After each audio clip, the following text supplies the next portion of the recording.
Anda kembali di berita utama bersama saya Sri Gunawan.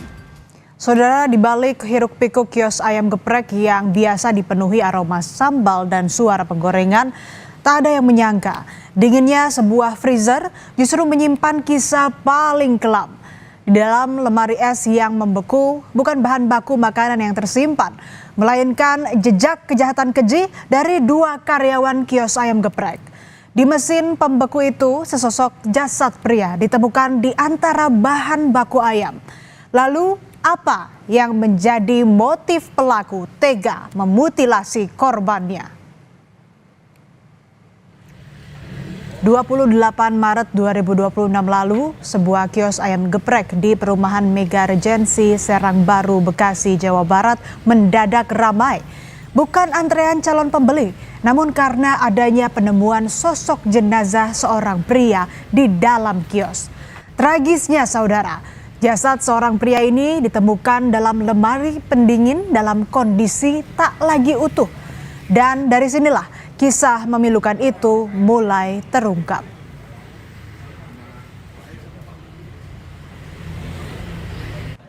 Peristiwa bermula saat pemilik kios ayam geprek kembali dari mudik ke Cilacap, Jawa Tengah.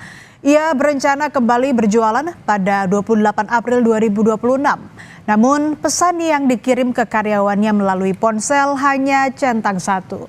Sesampainya di kios saudara, pemilik mencium aroma tak sedap dari lemari pendingin yang terkunci. Saat dibuka, ditemukan jasad tak utuh di antara tumpukan ayam beku. Pemilik kios kemudian melaporkan temuan itu ke polisi. Saya mau potong ayam buat jualan hari ini juga ya kan, buat jualan resepnya. Kata saya buka freezer, mau potong ayam ternyata ada bungkusan es krim kayak gitu, selimut. Nah pas coba saya buka pakai pisau, ternyata ada kulit kayak kulit minusnya. Setelah itu saya langsung kabur ke polsek buat laporan. Jasad tak utuh itu tak lain dan tak bukan adalah Abdul Hamid, salah satu karyawan di kios ayam geprek.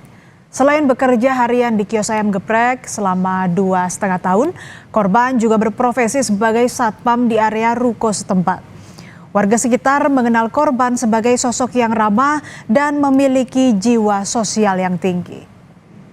Kisaran 2,5 tahun mas tinggal di sini. Cuma dia numpang sini ke pos geprek itu numpang hidup aja nih. Dan dalam arti sebatang kara lah. Caranya dia bagus sih pak. Hariannya gimana sih? Baik dia, tetangga-tetangga juga sering ngobrol, sering bantu istilahnya. Setelah dilakukan penyelidikan panjang, polisi yang menggunakan anjing pelacak akhirnya menemukan bagian tubuh korban lainnya. Bagian tubuh ditemukan di beberapa lokasi berbeda di area perbukitan wilayah Cariu, Kabupaten Bogor, Jawa Barat. Medan yang sulit dan guyuran hujan yang lebat membuat proses pencarian dilakukan secara hati-hati. Bagian tubuh tersebut kemudian dibawa ke Rumah Sakit Polri Kramat Jati, Jakarta untuk dilakukan otopsi. Diduga korban sudah meninggal 4 hari lalu.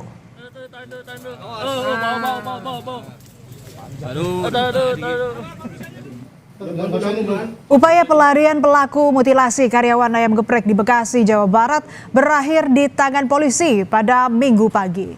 Kedua pelaku ditangkap Subdit Jatanras Polda Metro Jaya di tempat persembunyiannya di sebuah gubuk di Desa Sindang Panji, Cikijing, Kabupaten Majalengka, Jawa Barat. Pelaku merupakan rekan kerja korban sebagai pelayan dan juru masak di kios ayam geprek. Pelaku tengah diperiksa intensif untuk mempertanggungjawabkan perbuatannya.